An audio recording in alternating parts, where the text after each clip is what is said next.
wabarakatuh.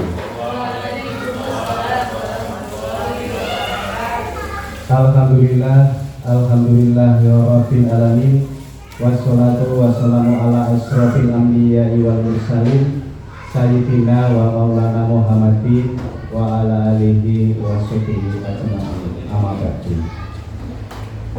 Yang terhormat Ibu Kepala Sekolah SD Negeri Pepen, beliau Ibu Surahi Sarjana Pendidikan, serta Bapak Ibu Guru Hebat SD Negeri Pepen. Pertama dan yang paling utama, marilah kita panjatkan puji dan syukur kehadirat Allah Subhanahu wa Ta'ala, yang mana pada kesempatan siang hari ini kita semua masih diberikan kesempatan dan juga nikmat sehat dalam rangka mengikuti kegiatan bersama kita, diseminasi budaya positif di SD Negeri Pepen. Dan yang kedua, sholawat dan salam semoga tetap tercurahkan kepada Nabi kita, Nabi Muhammad SAW, dan juga para sahabatnya. Bapak Ibu yang saya hormati, perkenankan saya selaku pembicara pada kesempatan siang hari ini menyampaikan susunan acara sebagai berikut. Pertama, pembukaan, kemudian yang kedua, menyanyikan lagu Indonesia Raya. Acara yang ketiga, sambutan dan pengarang oleh Ibu Kepala Sekolah SD Negeri Pepen. Acara yang keempat, penyampaian materi oleh Bapak Iswanto SPDI. Acara yang kelima, tanya jawab, dan yang terakhir yang keenam adalah penutup. Bapak Ibu yang saya hormati, marilah kita mulai pada acara yang pertama, pembukaan. Untuk itu kepada yang terhormat Bapak Waldiono dipersilakan.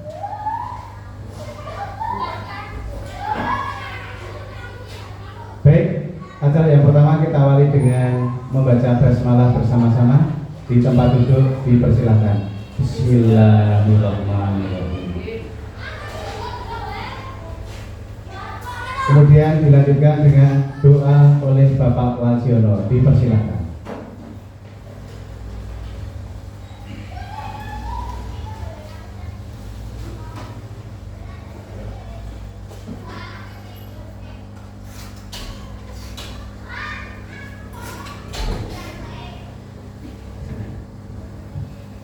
Assalamualaikum warahmatullahi wabarakatuh. Waalaikumsalam. Ibu Kepala Sekolah yang saya hormati, Bapak Ibu Guru, Ibu yang saya hormati, beserta Bapak Ibu Bapak KKN yang berbahagia.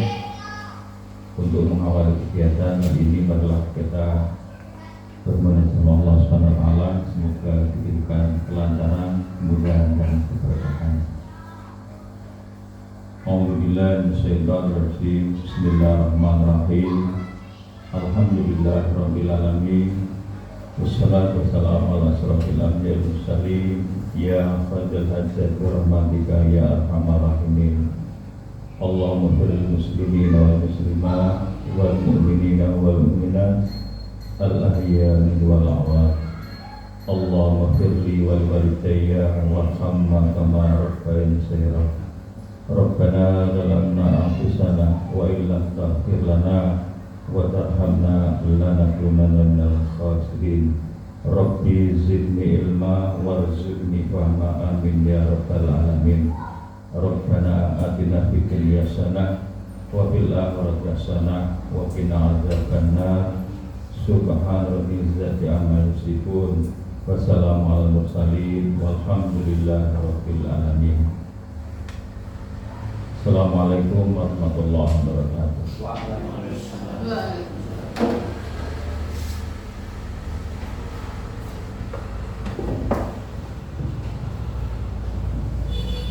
Diucapkan terima kasih kepada Bapak Waldiono SPD MPD yang telah berkenan memimpin doa pada kesempatan siang hari ini dalam rangka diseminasi budaya positif di SD Negeri Pepen.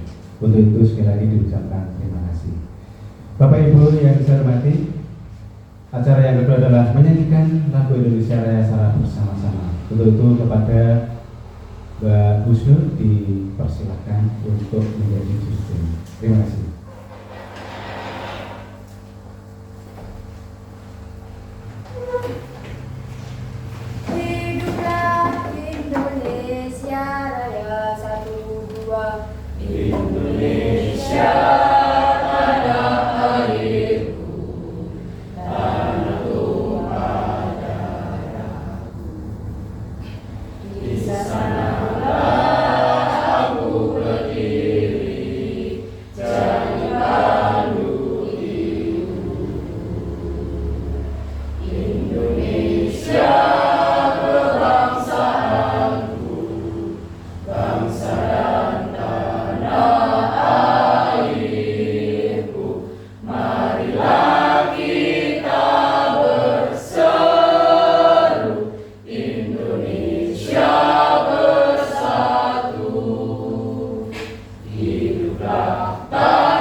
Indonesia Raya, merdeka, merdeka, hiduplah Indonesia Raya.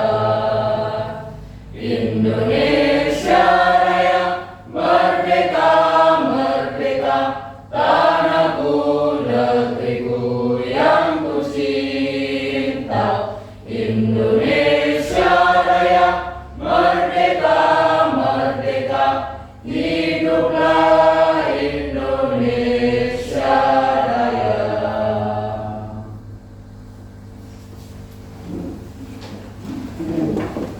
Bapak Ibu dipersilakan duduk kembali dan terima kasih saya ucapkan kepada Mbak Husnul. Bapak Ibu yang saya hormati, acara yang ketiga adalah sambutan dan sekaligus pengarahan oleh Ibu Kepala Sekolah SD Negeri Pepeng. Untuk itu kepada Ibu Surani Sarjana Pendidikan dipersilakan. Terima kasih.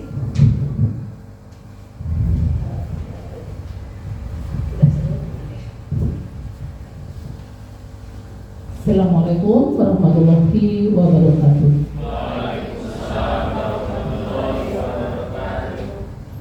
Yang saya hormati Bapak dan Ibu Guru SD Pepeng dan yang saya cintai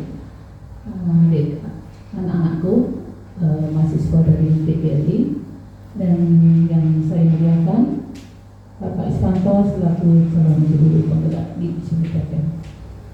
Mari kita bersama-sama mengajarkan puji dan syukur kepada Allah SWT yang telah memberikan rahmat dan hidayahnya kepada kita semuanya pada siang hari ini. Alhamdulillah Bapak Ibu semuanya masih diberikan nikmat sehat, dan alhamdulillah kita bisa bersua bersama-sama di ruangan ini, di ruang kelas 4 khususnya, yaitu pada siang hari ini kita melaksanakan kelompok belajar Ombel, dan siang hari ini diisi dengan diseminasi dari beliau Bapak Iswanto yang nanti materinya adalah budaya positif sekolah.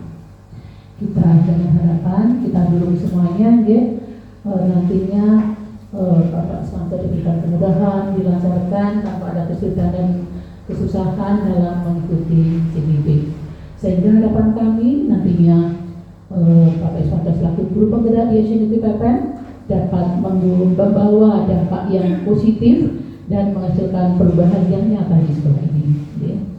Selanjutnya monggo nanti yang muda-muda juga bergerak untuk bisa meneruskan perjuangannya.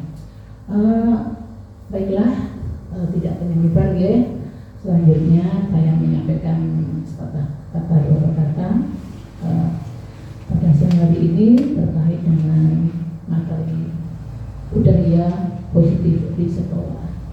Perlu kita ketahui bersama bahwa sekolah itu merupakan pembentukan karakter siswa. Pembentukan karakter siswa, membiasakan budaya positif di sekolah tentu akan membentuk karakter beserta didik yang positif dalam kehidupan, baik dimanapun nantinya anak didik kita itu berada, di sekolah, di masyarakat. Selanjutnya budaya positif di sekolah itu sebenarnya sudah kita lakukan, proses berkembang, tapi nanti diusahakan bisa membudaya. Jadi budaya itu sebagian besar sudah dilaksanakan, tetapi belum membudaya menurut saya, belum membudaya. Nah untuk itu nanti ke depannya semoga sekolah ini terkait dengan budaya positif itu bisa benar-benar membudaya. Budaya positif di sekolah itu dari kebiasaan-kebiasaan kebiasaan di sekolah yang berpihak pada murid, agar nantinya murid dapat berkembang menjadi pribadi yang kritis, penuh hormat, dan bertanggung jawab. Nah, untuk itu tentunya dalam mewujudkan budaya positif ini guru sangat memegang peranan sentral. Jadi di sekolah itu tidak hanya membentuk anak-anak pintar dan cerdas saja, Tetapi tidak kalah penting ini adalah budaya, karakter ya. Karakter itu sangat penting. Nah, jadi intinya adalah tujuan membangun budaya positif di sekolah itu adalah menumbuhkan karakter anak. Jadi, menumbuhkan karakter anak. Adapun nantinya karakter yang diharapkan itu menjadi manusia dan anggota masyarakat untuk bisa mencapai keselamatan dan kebahagiaan seperti dalam tujuan pendidikan nasional, seperti yang tercantum dalam profil pelajar Pancasila, yaitu beriman, bertakwa kepada Tuhan Yang Maha Esa, bernalar kritis, kreatif, gotong royong, kemudian juga berbina global, bisa mandiri. Nah, itu diantaranya nanti adalah karakter itu tujuannya di situ. Sebagai contoh, kita sebagai guru juga menerapkan misalnya kebiasaan sopan santun. Nah, itu termasuk itu namanya budaya positif. Seperti itu ya. Kemudian jadi budaya positif sudah saya sampaikan tadi. Ini memang sebenarnya sudah dilaksanakan, hanya belum membudaya. Terbukti misalnya, nah itu harus peran guru ini sangat peran guru sangat penting. Jadi memang guru itu sebagai teladan peserta didik. Insya Allah kalau kita semuanya, kita dan calon guru yang nantinya juga adik-adik mahasiswa ini menjadi guru, nah itu kita memang harus menjaga, meluruskan niat kita sebagai seorang guru. Kita harus menjaga, meluruskan niat kita menjadi seorang guru, mau kerja keras, kerja yang ikhlas, kerja cerdas tentunya, juga kerja yang tuntas. Nah, tapi ada itulah sifat yang harus kita tanamkan dalam diri kita. Yang jelas kita harus niat kita yang pertama adalah niat kita. Jadi bekerja tidak hanya mencari uang bekerja itu yang memang harus kita luruskan untuk niat kita itu niat yang bagus. Insya Allah itu bernilai ibadah. Nah, jadi nanti monggo kita bersama-sama, kita selaku guru, peran kita tingkatkan lagi sehingga budaya positif yang seharusnya diterapkan di sekolah itu nanti untuk membiasakan warga sekolah untuk melakukan hal yang baik. Ya. Itu tadi adalah memiliki suatu akhlak yang baik, memiliki akhlak, kemudian juga nantinya peserta didik kita itu juga bermanfaat untuk lingkungannya.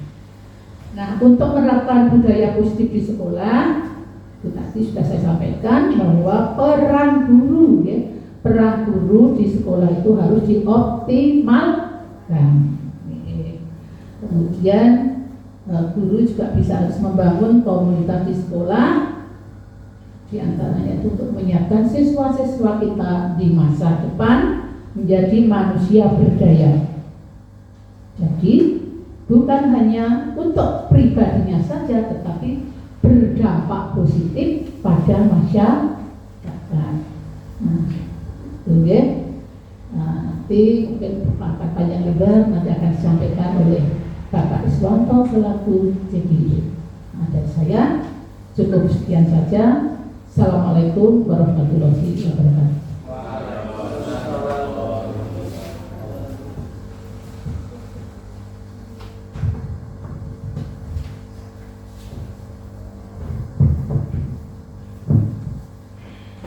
Bapak Ibu yang saya hormati, demikian sambutan dan sekaligus pengarahan dari Ibu Kepala Sekolah Didik PPN, Ibu Surahmi Sarjana Pendidikan.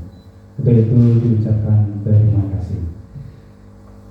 Acara yang keempat adalah penyampaian materi oleh Bapak Iswanto SPDI. Untuk itu kepada yang terhormat Bapak Iswanto SPDI dipersilahkan.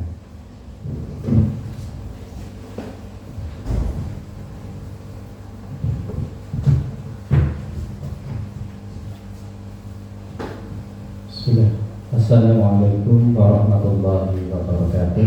Waalaikumsalam. Alhamdulillahilladzi hadana li hadza wa ma kunna linahtadiya lawla an hadana Allah. Asyhadu an la ilaha illallah wahdahu la syarika lah wa asyhadu anna Muhammadan abduhu wa rasuluh la nabiyya ba'dah. Allahumma sholli ala Muhammad wa ala ali Muhammad. Amma ba'd. Yang kami hormati Ibu Kepala Sekolah SD Negeri Gagan, Ibu Surayu Sarjana Pendidikan, Bapak Ibu Guru, karyawan, karyawati SD Negeri Gagan yang kami banggakan dan kami hormati. Pertama-tama kita senantiasa wajib bersyukur atas segala nikmat yang Allah berikan kepada kita, nikmat iman, kesempatan, umur panjang dan lain sebagainya. Salawat dan salam semoga telah tercurah pada junjungan kita Nabi Muhammad SAW, keluarganya, sahabatnya, para tabi dan tabi'in, dan insya Allah kita semua sebagai pengikutnya di zaman akhir ini. Yang kedua, saya mengucapkan terima kasih kepada Ibu Kepala Sekolah dan juga Bapak Ibu Guru hadirin yang hari ini meluangkan waktu sejenak untuk kita sama-sama berkolaborasi terkait dengan ketugasan saya dan ketugasan kita bersama. Jadi di kesempatan hari ini kita berjalan, tapi kemudian ada dua langkah yang kita selesaikan bersama. Yang pertama terkait ketugasan saya harus mengimbaskan kepada Bapak Ibu Guru keluarga besar SD Negeri Gagan terkait dengan budaya sekolah. Yang kedua, kita juga sekaligus melaksanakan kegiatan pertama berbagi baik dengan rekan terkait dengan pengelolaan kerja di BMN. Hingga satu langkah 20 terang poin. Bapak Ibu yang kami hormati, hari ini kita tidak usah sepaneng. Prinsipnya hari ini minum susu sama Mas Surya. Orang ke susu yang penting bahagia. Sepakat ya? Iya.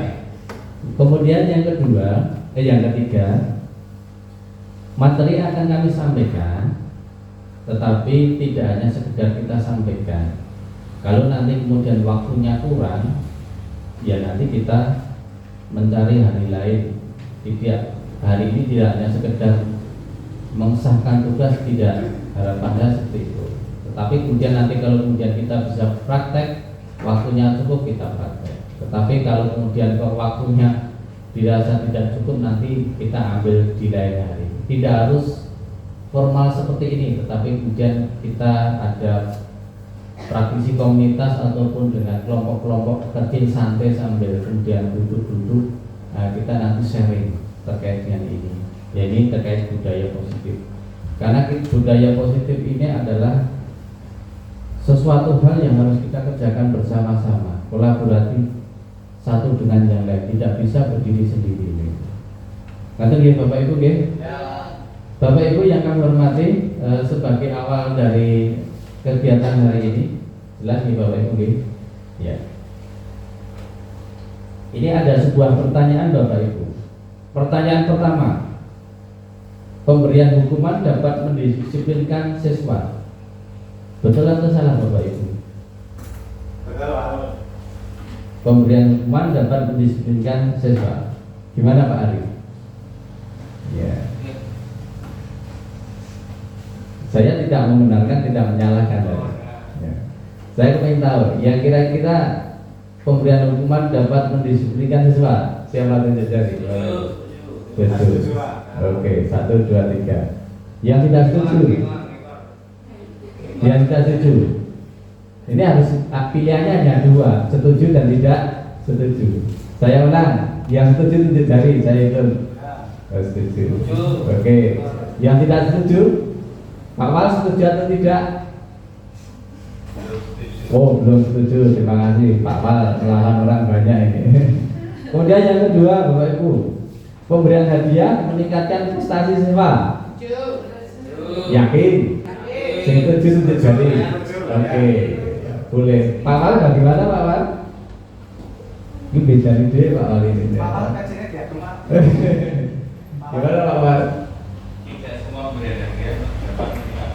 Oke, terima kasih. Saya tidak membenarkan, tidak menyalahkan, nanti terjawab seiring dengan materi yang kita berikan. Yang ketiga, seorang guru harus mampu memberikan solusi untuk setiap siswa yang bermasalah. Betul atau salah Bapak Ibu? Oke, yang tujuh. Wah, ini semuanya tujuh. Terima kasih. Kemudian yang keempat, guru berperan sebagai teman bagi siswa. Setuju? Oke, yakin Bapak Ibu?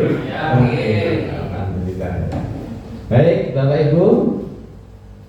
Selanjutnya kita akan bicara tentang apa itu budaya positif.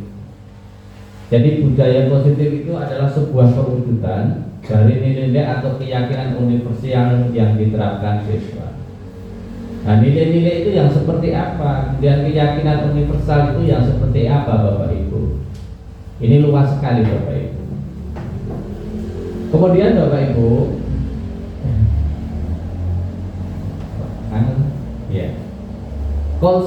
konsep inti untuk menciptakan budaya positif ini ada 1, 2, 3, 4, 5, 6. Yang pertama, kalau bicara budaya positif ini ada konsep-konsep atau tahapan yang harus dipenuhi ternyata.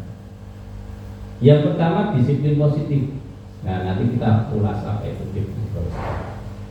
Yang kedua, motivasi perilaku manusia. Jadi manusia itu ketika melakukan sesuatu pasti punya tujuan. Tidak mungkin tidak punya tujuan. Yang ketiga, keyakinan kelas atau sekolah. Nah, nanti kita bahas. Yang ketiga, kebutuhan dasar manusia. Jadi manusia itu memiliki kebutuhan dasar. Ini nanti ada 5 tak betul itu. Kemudian yang ke-5, yaitu posisi kontrol seorang guru. Jadi kita pendidik itu memiliki posisi kontrol. Yang ketiga, segitiga restitusi. Apa itu? Nah, nanti kita bahas pelan-pelan saja karena ini materinya lumayan banyak. Sebenarnya kalau disampaikan hanya sekitar 100 menit 2 jam itu tidak cukup ya. Saya mempelajari itu 1 minggu lebih radong-dong gitu. Tapi alhamdulillah sudah ada gambaran sekarang. Bapak Ibu yang kami hormati, ya, coba Bapak Ibu tulislah sesuatu yang berharga yang Bapak Ibu miliki di kertas, kemudian lipat kertas itu, diremas-remas gitu. Jangan sampai temannya tahu. Nanti berpasang-pasangan. Asik ya. Moga yang belum punya pasangan segera mencari pasangan itu. Oh boleh.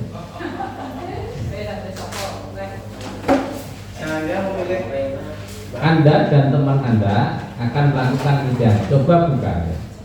Tulislah sesuatu hal yang paling berharga dari Bapak Ibu pilih. Tulis di kertas, kemudian genggam erat-erat itu diremas gitu. Jangan sampai temannya tahu. Berpasang-pasangan ini. Ya repotnya kalau belum punya pasangan itu repot ya. Apa sama hari? Ya cukup. Sudah Bapak Ibu?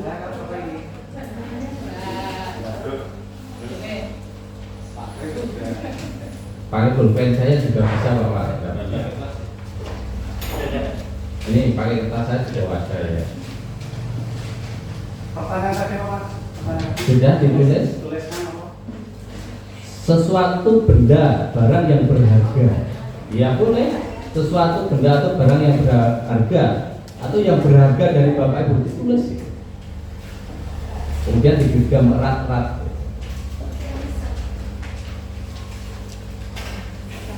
Iya. Jangan sampai temannya lihat. Ini wujudnya enggak. Terserah.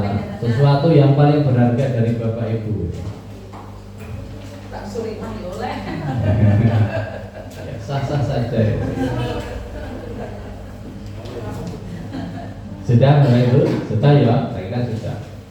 Saya kepingin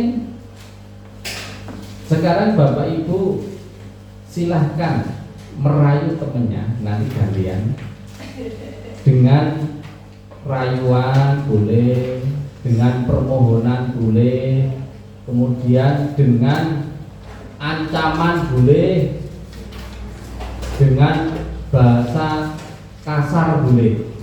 Yang penting Bapak Ibu bisa kemudian dari temanmu itu membuka solusinya bagaimana.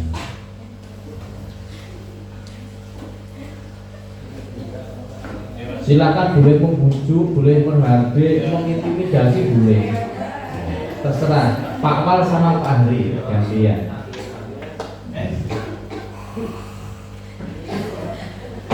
Silahkan berkomunikasi. Bu Fatma bisa dengan Bu Liling, tidak apa-apa.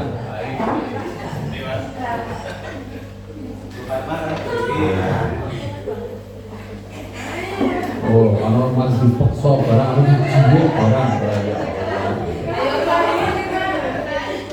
ya. Ini saya belum melihat yang pakai rayuan jasad ini.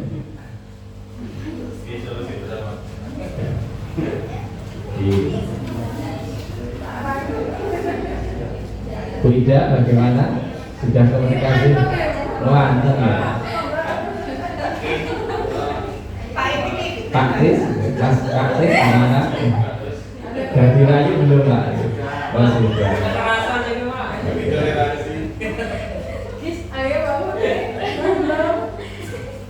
Gimana Pak?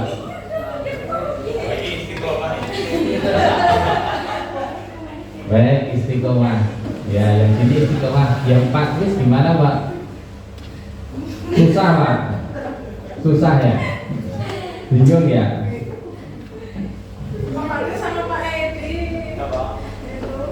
Ya, memaksa orang lain untuk buka sesuatu yang sangat pribadi, sangat berharga. Susah ya? Susah betul? Susah. Itu pakai dijiwet sekarang, tidak dibuka-buka, malah tambah kenceng gitu ya. Baik, Bapak Ibu, apa intinya pelajarannya ada di sini? Kita beralih ke pergeseran paradigma teori kontrol.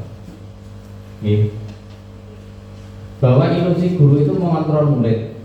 Yang kedua, ilusi bahwa semua penguatan positif, efektif, dan bermanfaat. Yang ketiga, ilusi bahwa kritik atau membuat orang merasa bersalah dapat menguatkan karakter. Yang keempat, ilusi bahwa orang dewasa memiliki hak untuk memaksa. Bapak Ibu yang kami hormati, kalau kita lihat bagaimana seorang bisa berubah dari paradigma stimulus respon pada pendekatan teori kontrol.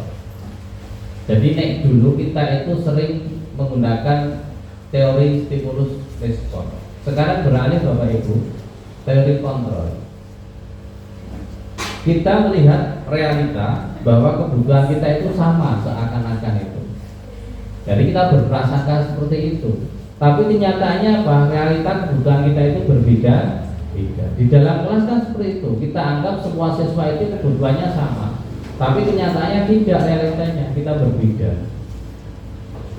Itu yang pertama. Yang kedua, biasanya kita itu melihat semua orang memilih apa? Biasanya semua orang itu melihat dari yang sama. Tapi teori kontrol tidak seperti itu. Setiap orang memiliki gambaran berbeda, pandangan berbeda tentang sesuatu hal. Leres apa? Leres Bu? Pak, iya dong. Nah, kita pelan-pelan saja. Ini bacanya harus pelan-pelan, cepet-cepet ora dong. Termasuk saya dulu cepet ndak dong. Yang ketiga, di stimulus respon kita mencoba mengubah orang agar berpandangan sama dengan kita. Tapi di teori kontrol enggak. Kita berusaha memahami pandangan orang lain tentang dunia ini. Yang memahami diri kita bukan orang lain, termasuk tadi. Betul ya? Kita rasa-rasakan tak betul itu. Kemudian di stimulus respon, perilaku buruk dilihat sebagai suatu kesalahan. Jadi anak ketika melakukan kesalahan itu kita sudah menghukumi salah itu. Tapi di teori kontrol tidak Bapak Ibu. Semua perilaku itu memiliki tujuan. Yakin ketika anak melakukan sesuatu, walaupun itu kesalahan, dia pasti memiliki tujuan. Kemudian di stimulus respon orang lain bisa mengontrol saya. Tetapi di teori kontrol hanya Anda yang bisa mengontrol diri Anda. Betul? Ya, kita rasakan. Kemudian yang selanjutnya, stimulus respon ini saya bisa mengontrol orang lain. Tetapi di teori kontrol Anda tidak bisa mengontrol orang lain. Betul tak? Tadi kertasnya kecoba tidak bisa toh? Tidak bisa. Kemudian stimulus respon yang lain, pemaksaan ada pada saat bujukan gagal. Ya dirayu-rayu yang dijual tidak kenceng-kencengnya ya aku tidak bisa itu. Dari kontrolnya kolaborasi dan konsensus menciptakan pilihan-pilihan baru. Jadi perbedaan yang ada itu ketika dikolaborasi akan kemudian menciptakan pilihan-pilihan alternatif yang baru yang menambah wawasan. Kemudian berpikir model berpikir menang atau kalah itu di stimulus respon. Tetapi di teori kontrol model berpikir menang dan menang. Bapak Ibu yang kami hormati, yang pertama kita akan sedikit bicara tentang disiplin positif. Tadi ada 6 ya. Yang pertama kita baru masuk ke konsep budaya positif. Yang pertama disiplin positif. Disiplin positif ini merupakan salah satu cara penerapan disiplin yang bertujuan untuk menumbuhkan kesadaran serta memberdayakan anak untuk melakukan sesuatu tanpa sogokan, ancaman maupun hukuman. Ini disiplin positif. Saya akan sedikit bicara tentang disiplin positif keluarga kami. Iya, ini Bapak Ibu. Jadi Dr. William Dasar. Jadi Anda tidak bisa mengontrol orang lain, hanya Anda yang bisa mengontrol Anda diri. Ini adalah konsep dari beliau. Jadi makna disiplin ini belajar kontrol diri dengan menggali potensi diri kita agar tercapai tujuan mulia, yaitu sesuatu menjadi seseorang yang kita inginkan berdasarkan nilai-nilai yang kita hargai, bukan karena orang lain. Munculnya dari dalam diri. Nah, di teori disiplin positif ini juga kemudian ada 4 hal yang melatar belakangi atau mendasari sebagai landasan teori. Yang pertama, tadi sudah saya sampaikan, yang bisa mengontrol diri kita ini adalah kita sendiri. Kemudian yang kedua adalah semua perilaku manusia itu memiliki tujuan. Kemudian yang ketiga, model berpikir menang dan menang serta kolaboratif sebagai konsensus menciptakan pilihan-pilihan atau alternatif baru. Yang keempat, realita atau kebutuhan kita itu berbeda, tidak sama satu dengan yang lain. Murid juga sama, tidak berbeda. Jadi setiap orang memiliki gambaran yang berbeda-beda akan sesuatu. Bapak Ibu yang kami hormati, kemudian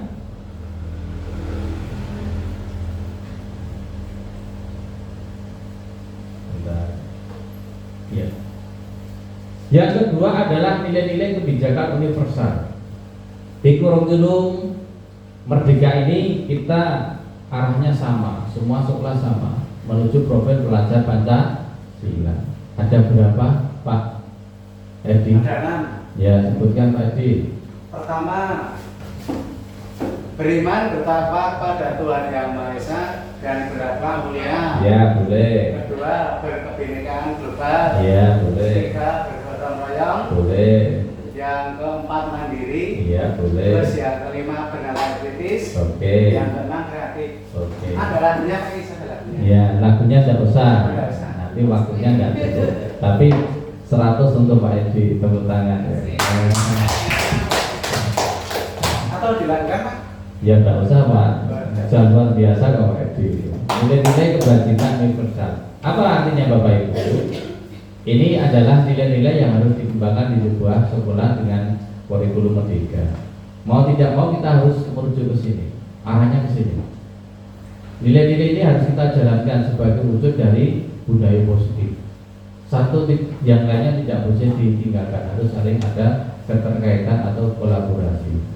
Baik itu mandiri, berpikir kritis, kreatif, bergotong royong, kebinaan global, beriman. Ini harus dikolaborasi. Tidak bisa satu kemudian dilepaskan atau dipotong. Bapak Ibu yang kami hormati, kemudian yang ketiga adalah motivasi perilaku manusia. Ada dua hal yang mempengaruhi terkait dengan motivasi manusia. Yang pertama eksternal, yang kedua internal. Nah, eksternal itu dari luar, internal ini dari dalam. Nah, nanti kita kemudian ke anak apa yang kita gali yang internal. Bapak Ibu yang kami hormati, di sini motivasi perilaku manusia menghindari ketidaknyamanan atau hukuman. Ini kira-kira motivasi dari luar eksternal atau internal dalam.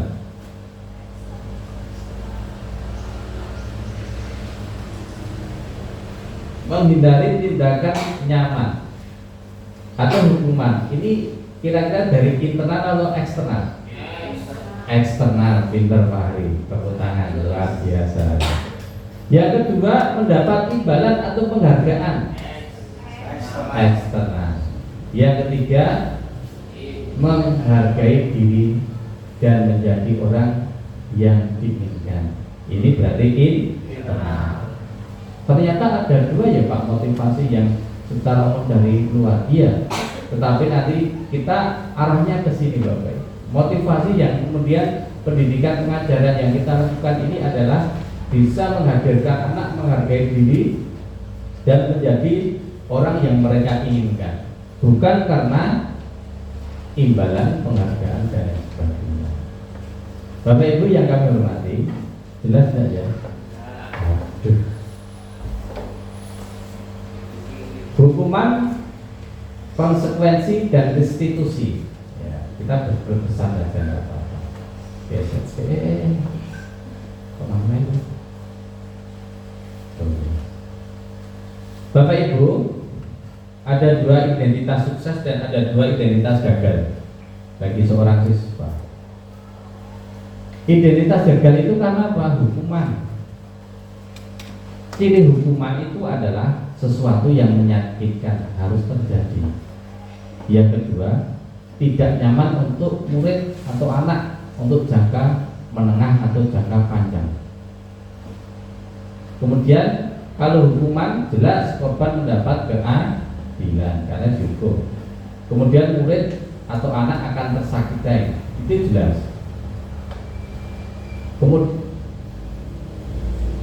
Kemudian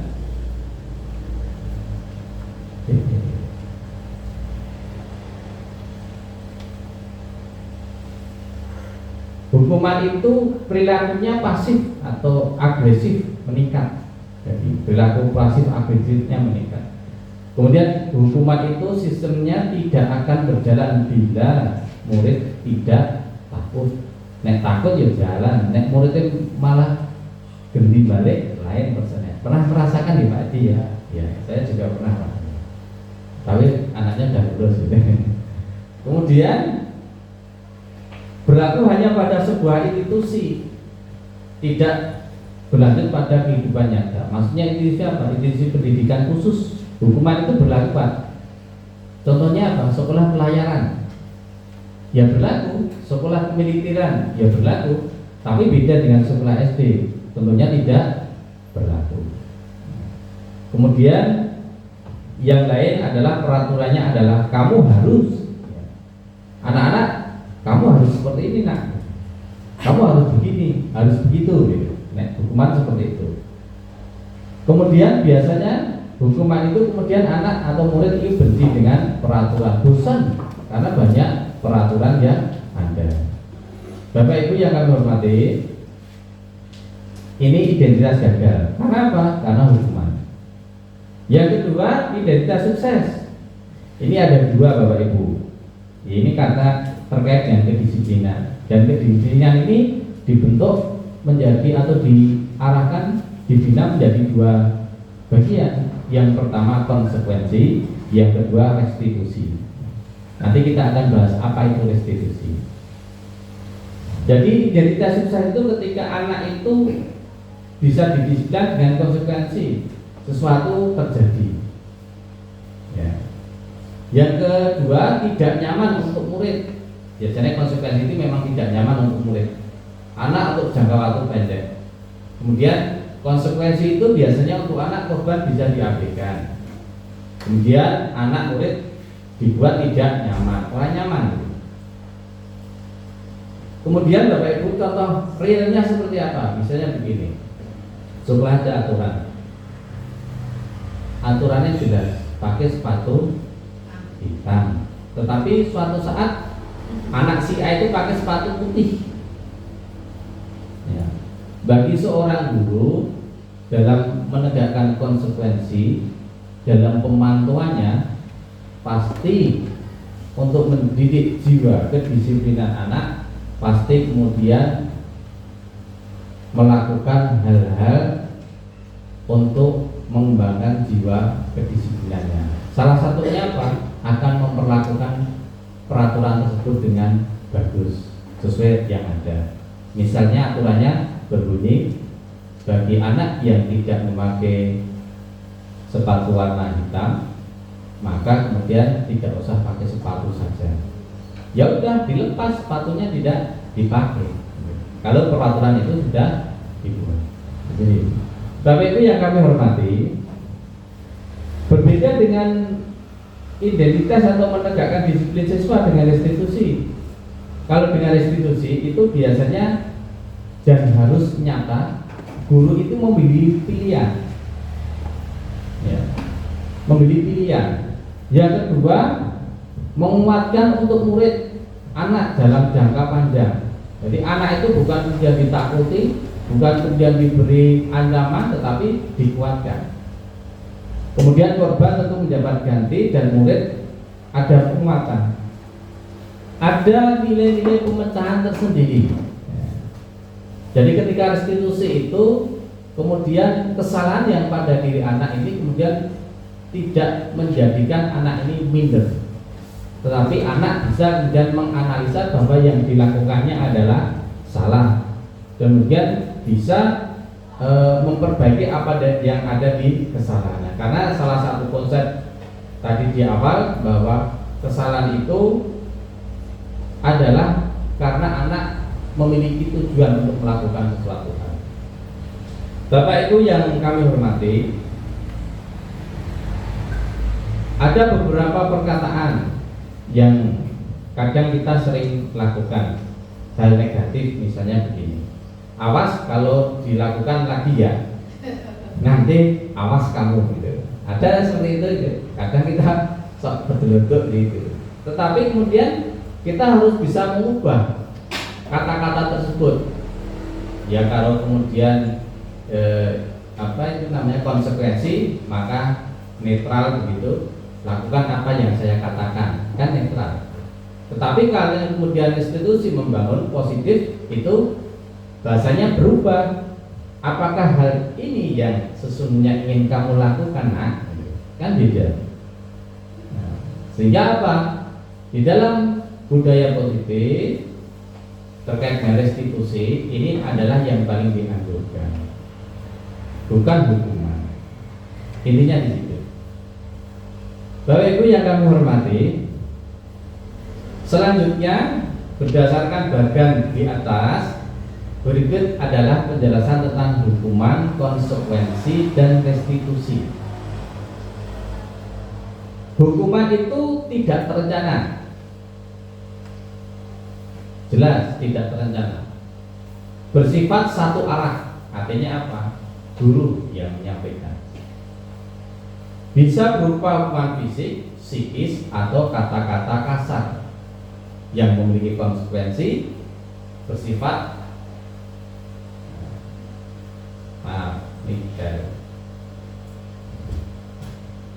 kasar. Jadi hukuman itu kasar sifatnya, tidak terencana. Kemudian konsekuensi ini bersifat terencana sesuai dengan yang disepakati. Bentuknya konsekuensi dibuat oleh pihak guru atau sekolah. Sedangkan restitusi ini adalah proses menciptakan kondisi bagi murid untuk memperbaiki kesalahan mereka, sehingga mereka bisa kembali pada kelompok mereka, tidak termarginalkan, tidak minder, dengan karakter yang lebih kuat. Nah, ini bedanya antara hukuman, konsekuensi, dan restitusi. Pertanyaannya, selama ini kita pakai yang mana Bapak Ibu? Ini perlu kemudian kita bermuasabah bersama-sama. Kalau restitusi itu bahasa agamanya apa? Tidak ada orang itu yang tidak pernah melakukan kesalahan. Nabi saja melakukan kesalahan pernah, gitu. Bahasanya seperti itu. Kemudian Bapak Ibu, ini saya mohon jawabannya. Kira-kira tak terjelas lagi, tidak paham. Hukuman itu tidak terencana, bersifat satu arah, bisa berupa hukuman fisik, psikis, atau kata-kata kasar. Sedangkan konsekuensi bersifat terencana, sudah disepakati, bentuk-bentuk konsekuensi dibuat oleh pihak sekolah atau guru. Sedangkan restitusi adalah proses menciptakan kondisi bagi murid siswa untuk memperbaiki kesalahan mereka, sehingga mereka bisa kembali ke kelompok mereka dengan karakter yang lebih kuat. Nah, sekarang saya mau tanya Bapak Ibu, kalau ada seperti ini, masuk konsekuensi atau hukuman? Mencatat 100 kali di dalam buku kalimat saya tidak akan terlambat lagi karena keterlambatan ke sekolah. Ini konsekuensi atau hukuman? Yakin? Yakin. Oke. Saya tidak menyalahkan, tidak membetulkan ya. Yang kedua, lari mengelilingi lapangan basket 2 kali karena terlambat hadir di sekolah. Hukuman atau konsekuensi Bapak Ibu?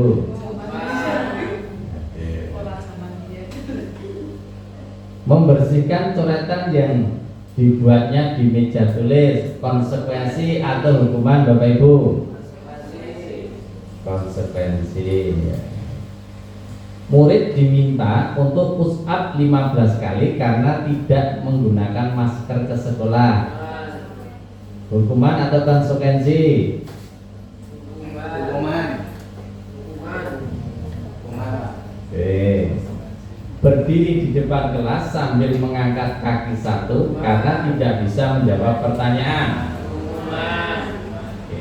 Membersihkan WC karena merusak pensil teman. Yakin? Yakin. Lari keliling lapangan karena terlambat 10 menit saat pelajaran PJOK. Konsekuensi. Yakin? Yakin. Oke. Coba nih Bapak Ibu kita tengok nih. Ya, ini tadi yang saya sampaikan sama ya. Nah, jawabannya ini Bapak Ibu. Ada yang salah? Ada yang salah Bapak Ibu? Mencatat 100 kali hukuman. Lari keliling hukuman karena tidak ada rencana. Murid minta untuk pusat hukuman. Menggantikan kertas tugas teman yang dicoret konsekuensi. Ya, nggak ada Bob. Oh, itu kasih. Iya sama ini, membersihkan tumpahan air meja senggol teman pada saat belajar, ini konsekuensi. Begitu ya Bapak Ibu ya. Baik, kembali ke rel lagi Bapak Ibu.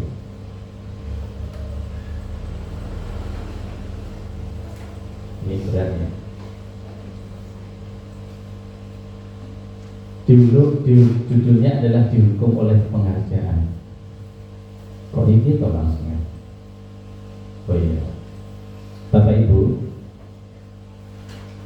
Jadi penghargaan ini di dalam konteks budaya positif ini kurang atau tidak begitu dibenarkan, tidak dibenarkan. Ya, karena apa? Ada pengaruh jangka pendek, jangka panjang. Kemudian penghargaan itu tidak efektif, penghargaan itu merusak hubungan, penghargaan itu mengurangi ketepatan, penghargaan itu mengurangi kualitas, penghargaan itu mematikan kreativitas, dan penghargaan itu menghukum motivasi dari dalam diri. Nah, ini fisik. Ini kita sampaikan Bapak Ibu. Awalnya saya juga tertengah, kok iso ya? Ya, kok iso ya? Bentar, tarikan dulu Bapak Ibu.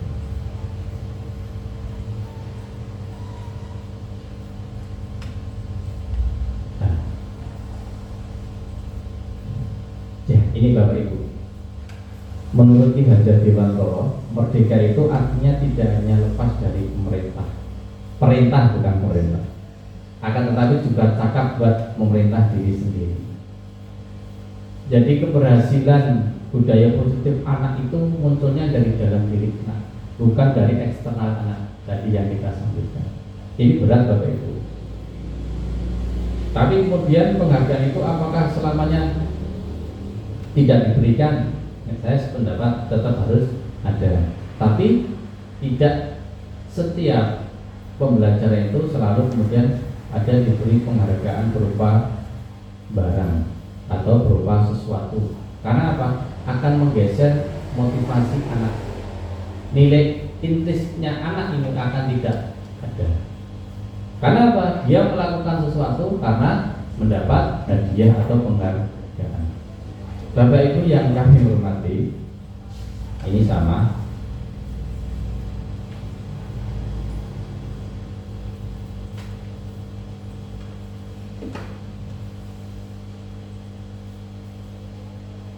Mengapa kemudian hal itu, maaf, tak sampaikan masih ini. Ya. Mengapa kemudian hukuman dengan penghargaan itu kemudian dicoba dihindari? Karena kemudian ibaratnya ketika anak sudah berhasil melakukan sesuatu, sebenarnya dia sudah berhasil mendapatkan penghargaan atas dirinya. Karena apa? Keberhasilannya dalam belajar. Betul ya? Tidak perlu kemudian diberi penghargaan berlebih. Ini yang saya dapatkan. Kalau dalam bahasa lainnya adalah mubadir, tidak efisien. Nah, ini kemarin kita kaji cukup mendalam terkait dengan ini. Hal yang terpenting apa? Nah, ini budaya positif selanjutnya adalah kita menuju ke keyakinan kelas atau keyakinan sekolah. Pertanyaannya, kenapa tidak peraturan kelas atau sekolah? Di SD PPN ini yang masih tertempel peraturan kelasnya di kelas 6 kalau nggak salah. Masih ya, itu ada. Tetapi di dalam budaya positif ini, dalam konsep-konsepnya terkait dengan kenapa kok tidak peraturan kelas, kenapa harus keyakinan kelas. Ada yang tahu Bapak Ibu? Apa bedanya keyakinan kelas dengan peraturan kelas? Ini guru-guru yang muda pernah mendapat ilmu ini? Nek belum ya tidak apa-apa, belum, tidak usah sepaneng loh Pak. Pokoknya slogan hari ini minum susu sama Surya. Minum susu sama Surya. sama Surya. Ora sah ke susu, yang penting bahagia. Susu yang penting bahagia. Iya, paham. Kenapa harus keyakinan kelas, bukan peraturan kelas? Saya coba jawab. Iya, monggo Pak Edi, luar biasa Pak Edi. Ini menurut kacamata saya Pak, Oke. berkacamata. Jadi mengapa kok keyakinan bukan peraturan? Kalau peraturan itu sifatnya adalah memaksa dari luar. Jadi kalau peraturan itu berarti kita itu dipaksa oleh sesuatu sistem peraturan. Tapi kalau keyakinan itu kita itu mencoba untuk internal dari dalam diri kita untuk meyakini bahwa kalau perbuatan seperti ini adalah betul, kalau perbuatan seperti ini adalah Itu Pak. Ya, ada yang lain luar biasa Pak Edi. Yang lain? Ya, betul Pak Edi. Jadi nek peraturan kelas ini eksternal dari luar. Sistem yang bentuk. Ya. Bukan dari dalam diri anak. Beda dengan keyakinan. Nah, keyakinan ini adalah runtutan dari peraturan, kemudian disaripatikan, kemudian dibuat sepakatan oleh anak-anak. Jadi apa? Muncul karena dalam diri keputusan anak-anak sendiri. Bedanya itu. Ngerti ya? Ya, makasih. Sama dengan persoalan yang disampaikan di slide ini. Mengapa kita memilih peraturan tentang penggunaan helm pada saat mengendarai kendaraan motor roda 2? Karena sudah ada peraturannya. Kalau tidak ya ditilang. Berarti kan ada konsekuensinya dari luar. Yang kedua, mengapa kita memiliki peraturan tentang penggunaan masker dan cuci tangan setiap saat? Karena ada paksaan dari luar. Kalau tidak repot juga gitu. Ya, wabah penyakit itu. Bapak Ibu yang kami hormati, seperti yang barusan saya sampaikan bahwa keyakinan kelas ini dibuat berdasarkan kesepakatan antara guru siswa yang sifatnya universal. Artinya apa? Menyeluruh. Ya. Satu dengan yang lainnya ini kolaborasi, sehingga memang kemudian guru kelas, guru bidang studi, siswa ini harus tahu betul. Jangan sampai kemudian guru satu dengan guru lainnya tidak tahu dengan keyakinan yang dibuat kelas tertentu. Ini repot juga Pak, karena tidak sinkron. Kalau tidak memahami itu nanti akan terjadi miskomunikasi. Sehingga apa? Dalam menegakkan keyakinan di kelas tersebut tidak akan maksimal. Jadi ketika membuat keyakinan kelas, semua stakeholder kolaborasi ini berjalan. Kemudian yang kedua, peraturan ini biasanya dibuat oleh guru yang sifatnya satu arah. Ya, seperti itu. Bapak Ibu yang kami hormati, kemudian prosedur pembentukan keyakinan kelas ini.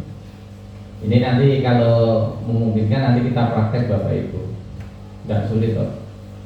Yang pertama, mempersilahkan warga sekolah atau siswa untuk mencurahkan ide tentang peraturan yang akan disepakati. Jadi peraturannya apa? Kalau di kelas 6 itu sudah ada sekitar 15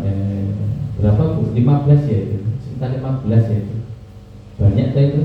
Nah, ini kita membuat peraturan dulu. Yang kedua, mencatat semua masukan dari siswa, kita catat itu.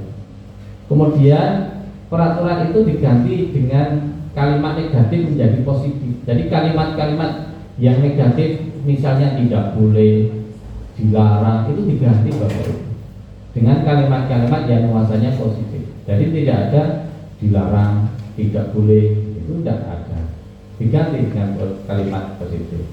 Kemudian yang keempat, ditinjau kembali curahan pendapat yang terkumpul dan disusun menjadi keyakinan kelas. Jadi kemudian disaripatikan, kemudian dimunculkan lagi. Ketika dimunculkan lagi nanti akan terdapat keyakinan kelas.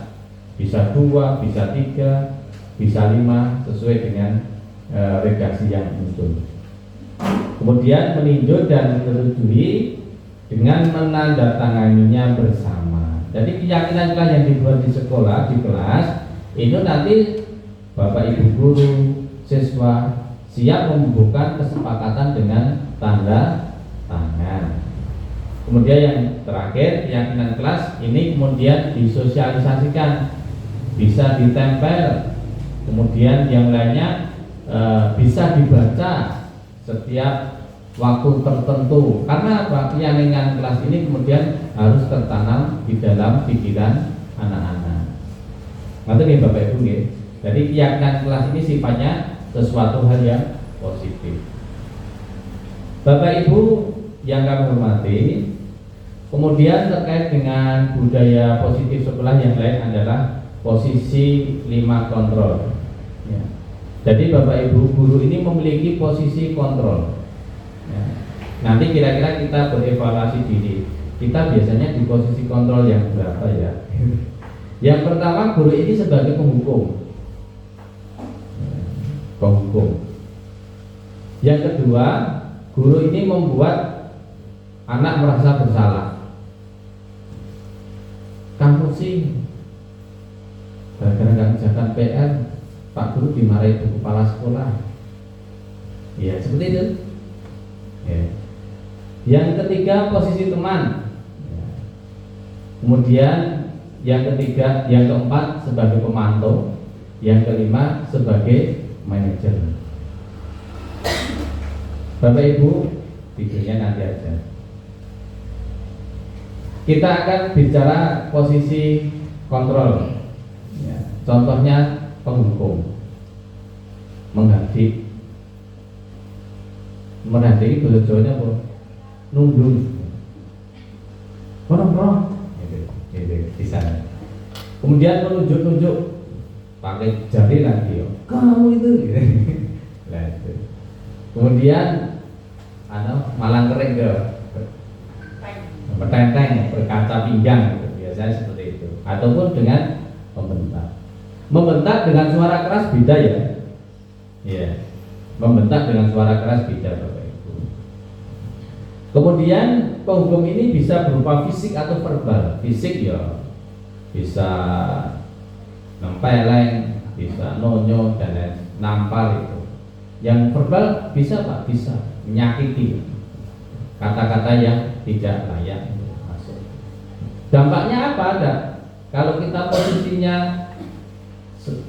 posisi kontrol sebagai penghukum, anak menjadi pendendam.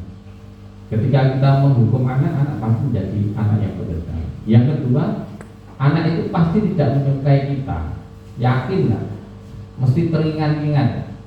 Saya itu pernah cerita kemarin oleh fasilitator, saya ditanya, apa Pak S ketika kecil dulu, sekolah dulu, hal yang paling tidak suka dari bapak ibumu ketika dihukum? Saya masih ingat, apa? Dipukul pakai cuding.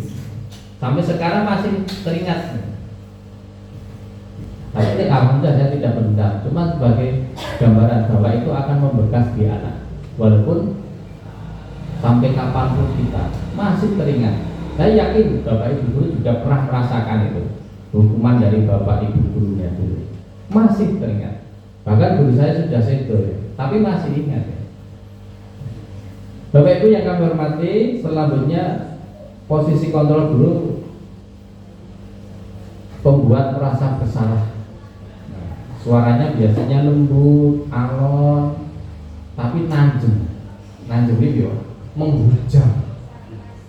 Menghujam. Anak itu kemudian minder. Aduh, bisa. Suaranya lembut, namun menyalahkan siswa, memojokkan siswa. Kemudian menyatakan kesalahannya pada siswa dan guru. Menderita. Gurunya merasa dirinya menderita padahal ini tidak baik. Dampaknya apa? Membuat siswa merasa bersalah, rendah diri dan menarik diri. Mau tampil males, mau ke depan tidak mau. Anaknya tidak visioner kemudian. Garu-garu, aku yang bisa lagi. Anaknya seperti itu.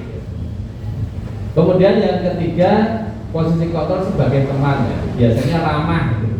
Saya kemarin memperhatikan segitiga institusi pendidikan lagi.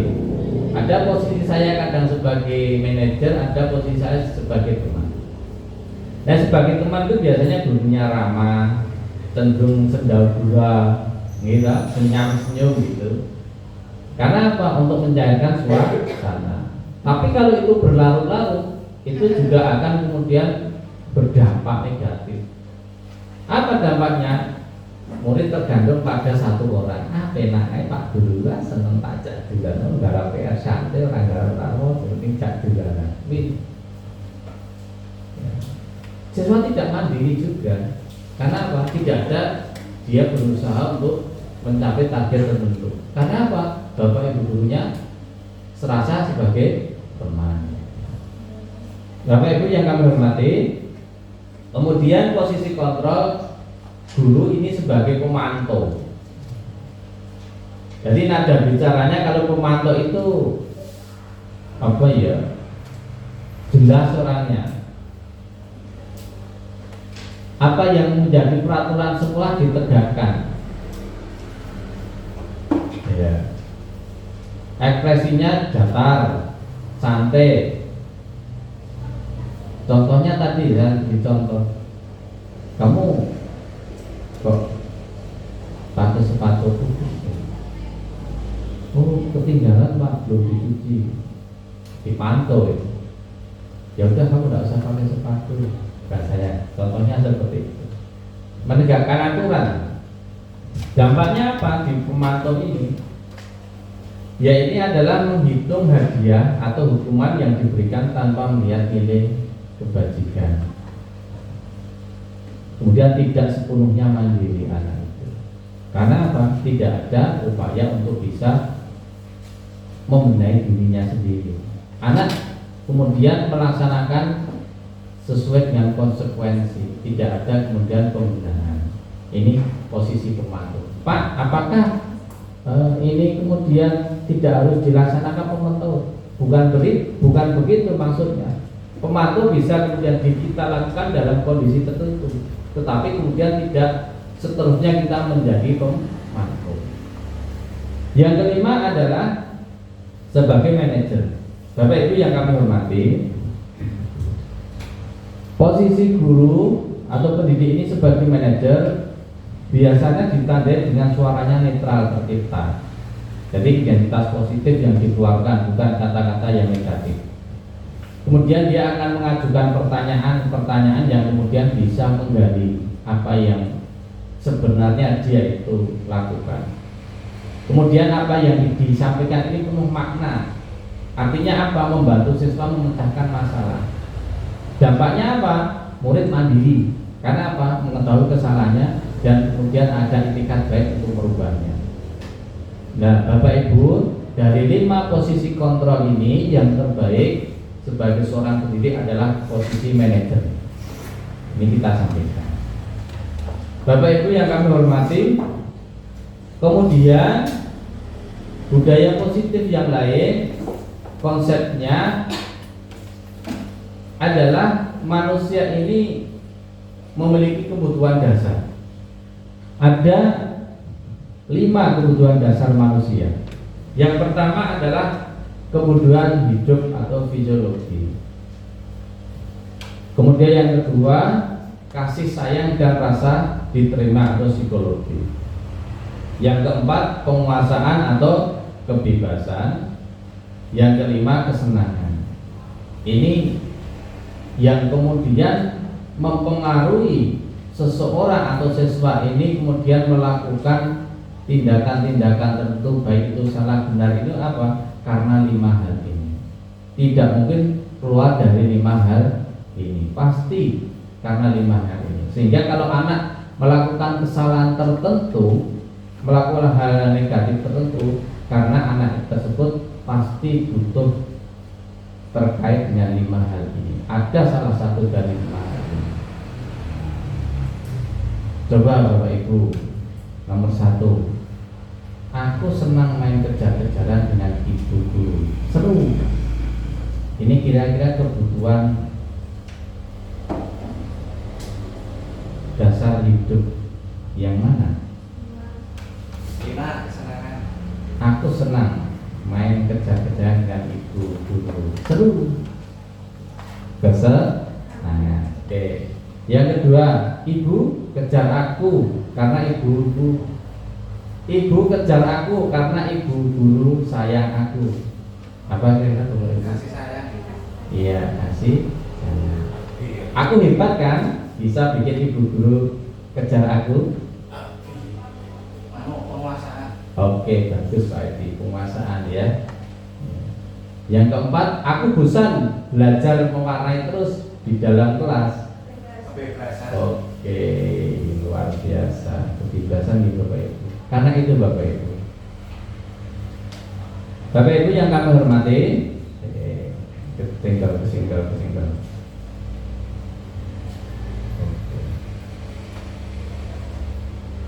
Dunia berkualitas. Siapakah orang-orang yang paling penting dalam hidup Anda?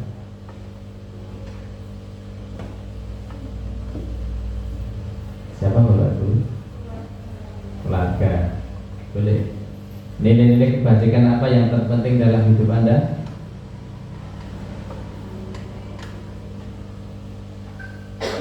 Tadi banyak loh nilai kebajikan. Belum bisa jawab, tidak apa-apa, tak hormati, berarti belum jelas. Kalau Anda menjadi orang yang ideal, karakter atau sifat apa yang paling Anda inginkan pada diri Anda?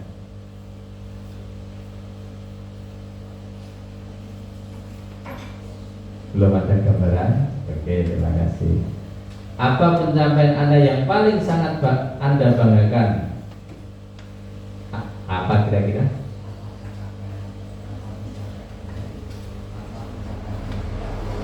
Apa pencapaian Anda yang Anda sangat banggakan saat ini? Menjadi mahasiswa? Menjadi guru? Bisa diterima di semua kalangan. Oke, boleh. Ya, yang penting bisa jawab gitu. Ceritakan bagaimana perjalanan hidup Anda, di mana Anda merasa itulah titik puncak hidup Anda. Kira-kira ada gambaran nggak? Ceritakan bagian perjalanan saya. Anu Pak, mencari pasangan Pak. Oke, mencari pasangan. Nah, gimana? Kita mengetahui diri kita loh. Ini pertanyaan pemantik untuk diri kita ini. Apa yang paling bermakna dalam hidup Anda? Apa? Apa Pak Wan? Jadi, Pak Wan? Keluarga ya, kalau saya Pak, keluarga yang harmonis Pak. Oke, keluarga yang harmonis ya, terima kasih. Ya. Happy ya. Ya, slogannya hari ini kan minum susu sama surga. Bapak Ibu yang kami hormati. Nah, kemudian kita ke yang kelima, yaitu segitiga restitusi. Bapak Ibu, ketika kemudian kita menemui sesuatu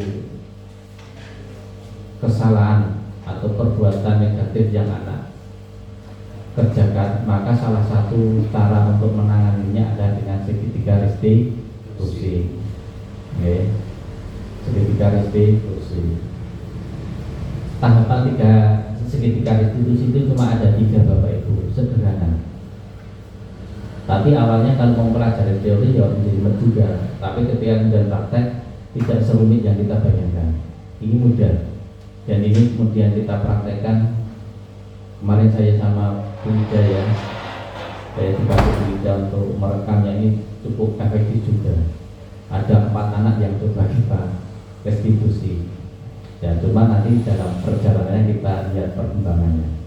Bapak Ibu yang kami hormati, segitiga restitusi ini tahapannya ada 3. Apa saja itu? Yang pertama adalah menstabilkan identitas. Jadi anak ini kita stabilkan ketika ada kasus tertentu. Maka apa rumusnya ketika menstabilkan?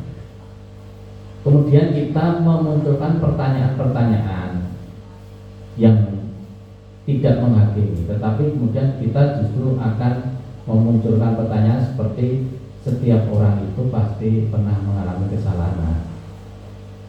Tidak ada orang itu yang tidak pernah bersalah. Otomatis apa? Anak ketika melakukan kesalahan dia tidak minder. Tidak minder. Kamu bukan satu-satunya yang pernah melakukan ini.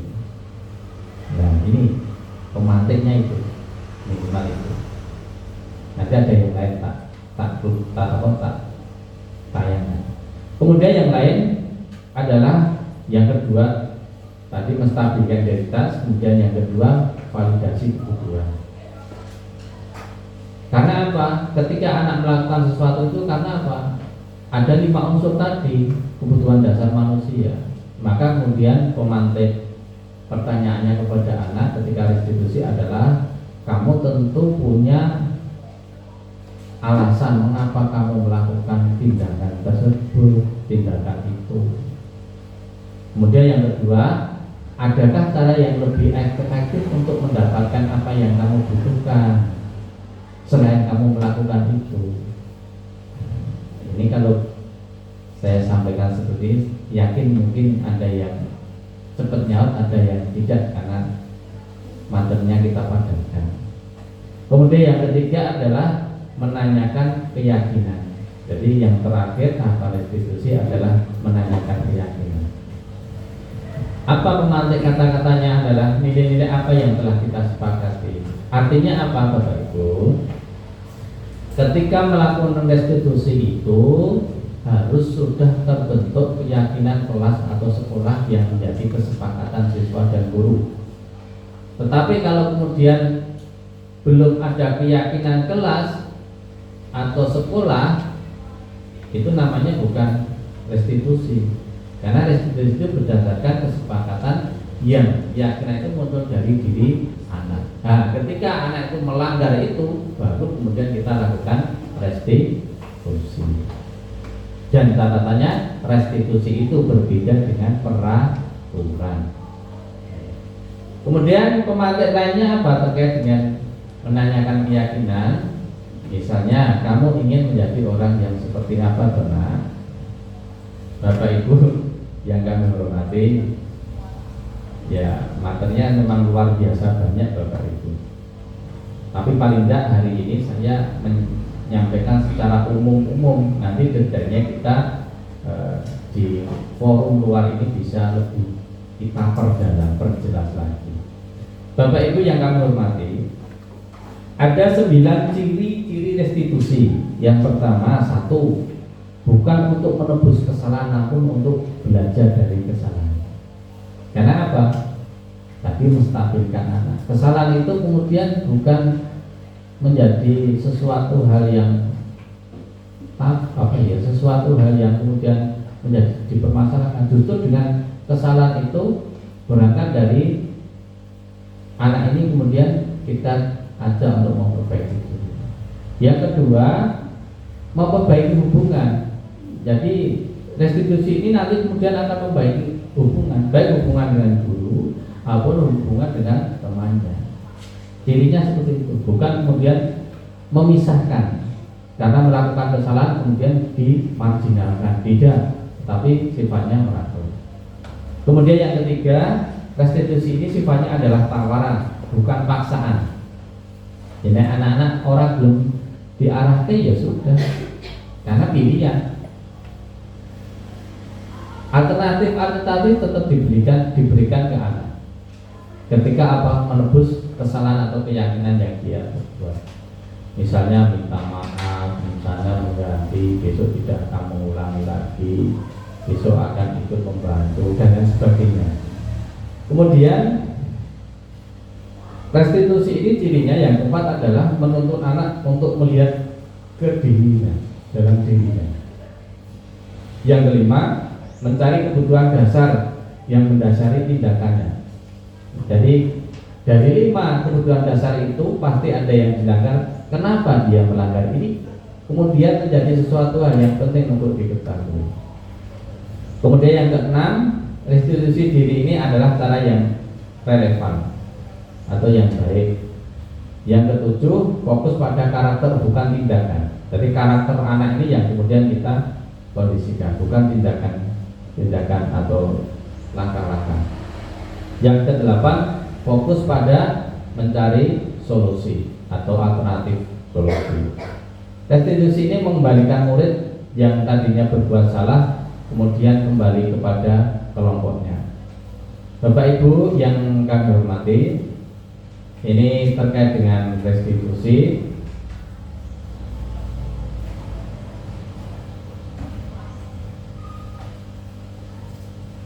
Oke. Ini ada sebuah video saya melakukan restitusi ya. Ini di kelas berapa ya? Itu video.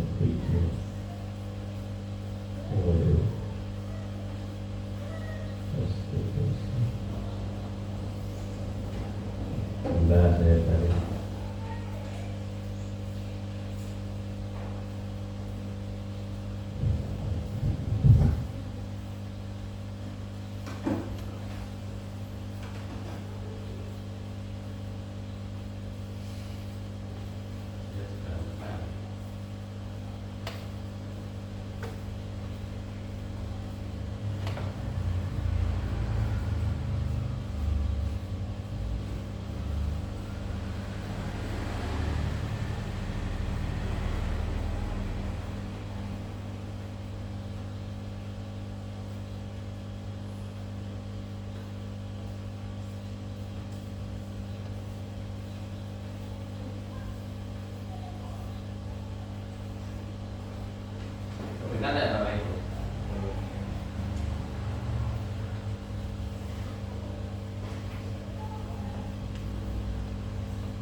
terkait dengan itu apa alasannya kok kemarin bisa diperlukan?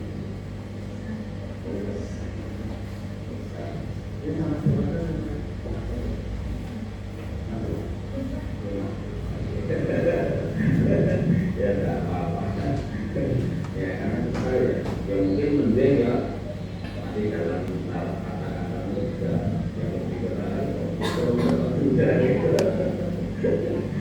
tapi jangan intinya itu ya cuma bagaimana tidak bisa siapa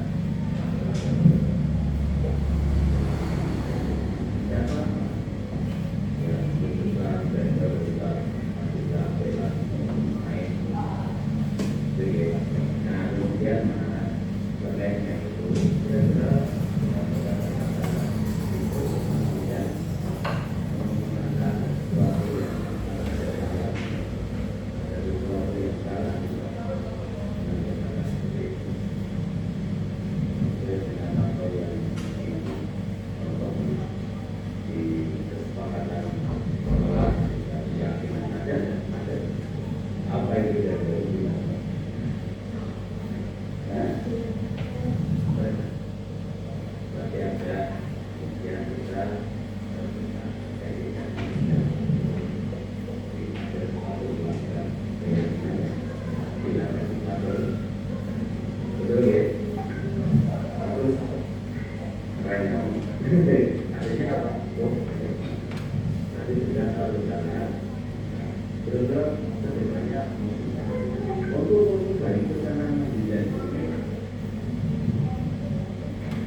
Baik, Bapak Ibu, saya minta tanggapan.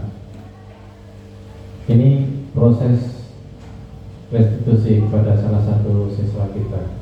Kira-kira gimana gambaran menurut Bapak Ibu terkait dengan kondisi siswa tersebut? Merasa tertekan tidak? Tidak ada. Yang kedua, ada ganti posisi kontrol seorang guru. Kadang sebagai teman awalnya, karena apa? Untuk menstabilkan. Tapi di akhirnya menjadi manajer. Karena apa? Memberikan alternatif solusi untuk perbaikan anak. Dan di sini salah satu hal yang istimewa di dalam sistem segitiga restitusi. Bapak Ibu yang kami hormati, terkait dengan praktek yang lain, terkait dengan membuat keyakinan dan juga gambaran lebih detail terkait dengan restitusi mungkin bisa kita agendakan di lain waktu, tidak sebatas kali ini. Nanti tentunya akan ada diskusi di luar, baik sampai sharing ataupun yang lainnya. Yang jelas, mari kita kemudian sama-sama mencoba menciptakan budaya positif di SD Negeri Babel. Itu nih Bapak Ibu ya. Sekiranya itu yang bisa saya sampaikan di materi terkait dengan budaya positif. Ada kurang lebihnya mohon maaf, waktu kami kembali dengan moderator. Assalamualaikum warahmatullahi wabarakatuh. Waalaikumsalam warahmatullahi wabarakatuh.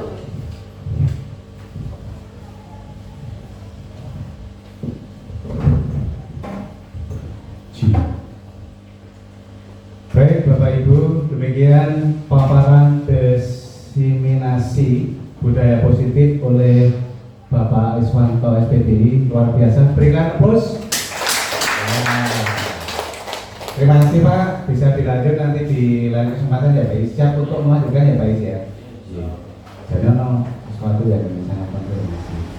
Baik, tapi karena saya posisi di MC atau membawa acara, untuk selanjutnya adalah sesi tanya jawab. Bapak Ibu, tadi sudah mendengar langsung paparan dari Bapak Iswanto SPDI, luar biasa.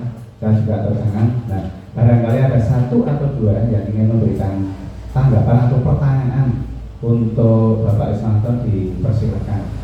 Satu saja atau dua penanya, monggo. Barangkali Mbak Usni, nanti kita lirik-lirik. Atau Mbak Agis, atau juga Mas Kris, atau Mbak Putih. Monggo dipersilakan, atau dari Bapak Ibu dulu di sini silakan. Kalau tidak ada nanti saya akan bertanya, boleh ya Pak Is ya? Ya, monggo. Ini juga latihan percaya diri untuk menyampaikan sesuatu. Jadi tampil Pak Ida, barangkali Ida, monggo. Pak Wajilo SPDMPD, Pak, monggo Pak. 1, 2, 3, tidak ada? Oh ya, terima kasih Mas Kris. Agar nanti juga bisa terlihat, silakan Mas Kris tampil di depan. Ya, kesorot juga.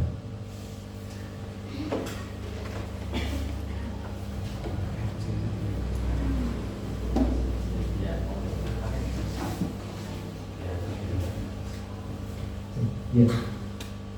Sebelumnya terima kasih untuk Bapak Edi, izin bertanya kepada Bapak Iswanto terkait dengan materi budaya positif. Izin bertanya Bapak, bagaimana peran teknologi dalam mendukung destinasi budaya positif di sekolah dasar? Terima kasih Bapak, itu pertanyaannya.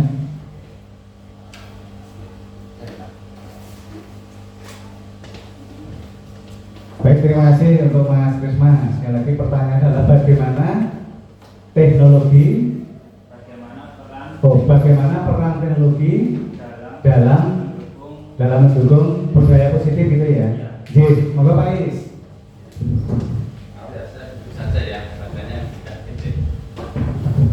Baik, terima kasih Pak Akhir, bagus sekali. Baik, kalau ditanya siapa Bapak Pendidikan Indonesia, jawabnya adalah Ki Hajar Dewantoro. Beliau dalam filosofinya itu memiliki konsep dalam pendidikan ini terhadap anak didik ini harus memperhatikan dua hal. Terkait dengan apa itu? Kodrat dasar dan kodrat zaman. Terkait dengan kodrat dasar, kita ini diibaratkan pendidik ini adalah petani, sedangkan anak-anak didik kita, murid ini diibaratkan sebagai benih yang ditebang. Jadi apa? Memberikan pendidikan kepada anak ini sesuai dengan kondisinya, sesuai dengan apa yang ada di dalam muridnya. Tidak bisa kemudian ibaratnya benih jagung nanti tumbuhnya padi, bisa tidak? Tidak bisa. Ini satu. Yang kedua, pendidikan filosofi yang diajarkan Ki Hajar Dewantara ini adalah tadi kodrat dasar, sekarang kodrat zaman, sesuai dengan zaman. Kita di zaman berapa ini? Ya, abad 21 5.0. Nah, sekarang sudah 5.0. Jadi Pak Kris, terkait dengan teknologi ini harus kemudian seimbang, dan kita pergunakan teknologi yang ada ini untuk menjadikan anak ini tumbuh dan berkembang sesuai dengan kondisi dan cita-citanya. Jadi kita tidak lepas dari itu. Karena apa? Pendidikan yang diberikan kepada anak ini sesuai dengan zamannya. Teknologi yang ada kita pergunakan sebaik-baiknya, semaksimalnya. Bahkan kemudian anak harus paham dengan teknologi itu sendiri. Cuma kemudian ada perhatian-perhatian yang harus jadi catatan kita. Untuk usia SD, SMP, SMA itu juga ada batasannya. Yang terpenting apa? Kita sebagai pendidik guru harus mampu filter apa yang ada di teknologi. Hal-hal yang tidak sesuai dengan ada ketimuran, yang itu bertolak belakang, ya kita hindari, kita pressure. Tetapi budaya-budaya luar yang kemudian bisa mengembangkan, menumbuhkan budaya kita ambil, kita serap, gitu. Secara umumnya seperti itu. Terkait dengan teknologi, ya harus kita kenalkan. Bahkan sekarang anak-anak SD itu lebih canggih, cepat dengan IT-nya itu cepat. Cuma kadang kita sebagai pendidik malah agak keterbelakangan. Misalnya apa yang bisa kita lakukan? Buat tugas anak untuk membuat video. Anak-anak pintar sekarang buat video, pembelajaran, acting lah apa itu. Cuma kadang kita jarang melakukan. Jadi sekali lagi Pak Kris, terkait dengan teknologi kita harus memberikan kepada anak, karena apa? Sesuai zamannya sekarang sudah zaman teknologi. Kita tidak anti teknologi, tetapi kemudian kita bisa menggunakan teknologi tersebut sesuai dengan hal-hal yang positif. Nanti Pak Kris, silahkan. Terima kasih. Kami kembalikan.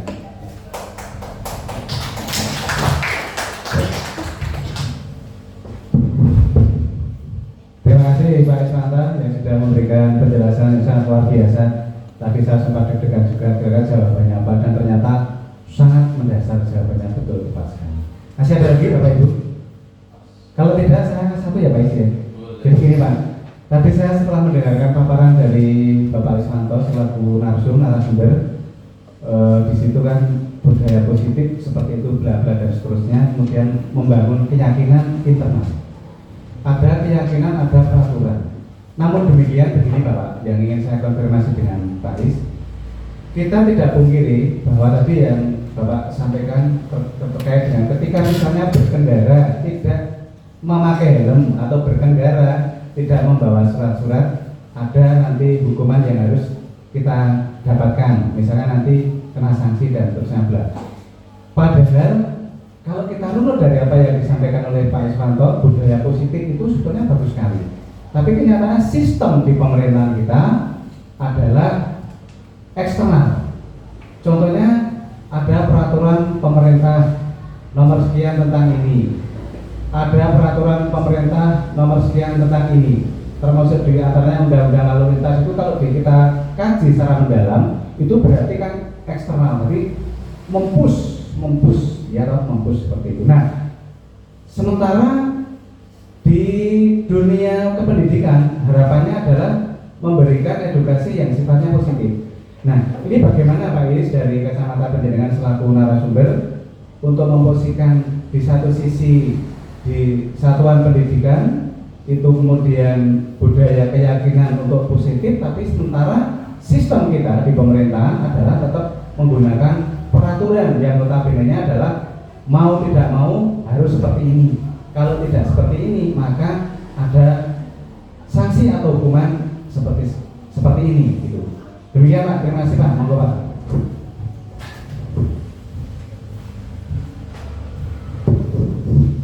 Baik, terima kasih. kita bicara konteksnya di pendidikan ya Pak.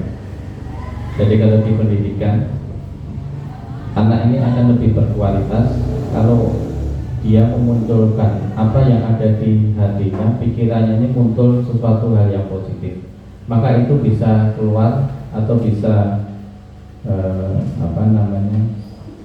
bisa kemudian terlihat dari apa yang dia lakukan atau aktivitas apa.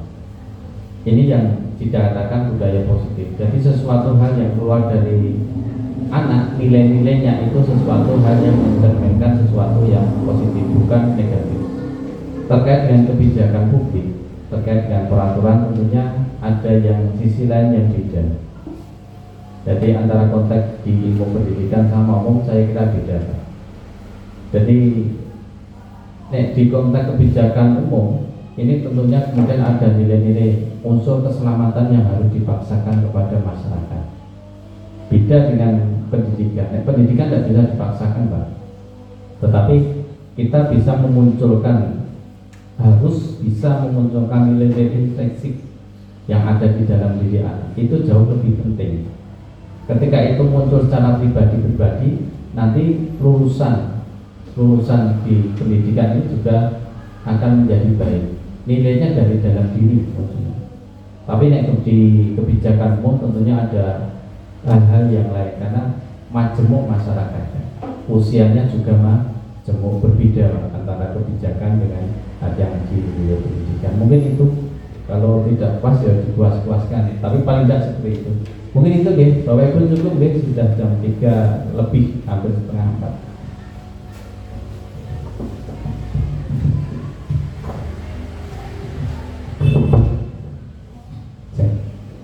Bapak Ibu, tidak ada lagi ya? Sudah ada, mari untuk selanjutnya di acara yang terakhir adalah penutup. Bapak Ibu yang saya hormati, wabil khusus Ibu Kepala Sekolah SMK BPN, Ibu Surahmi Sarjana Pendidikan. Dari awal, kemudian di tengah dan di akhir kegiatan diseminasi budaya positif sudah berjalan dengan lancar, dengan baik. Dan sekali lagi kita berikan apresiasi kepada Bapak Iswan. Baik, kita akhiri dengan duduk di tempat, kita membaca hamdalah bersama-sama. Alhamdulillahirabbil alamin. Dari saya cukupkan sekian. Banyak salah, mohon maaf. Saya akhiri. Assalamualaikum warahmatullahi wabarakatuh. Terima kasih dan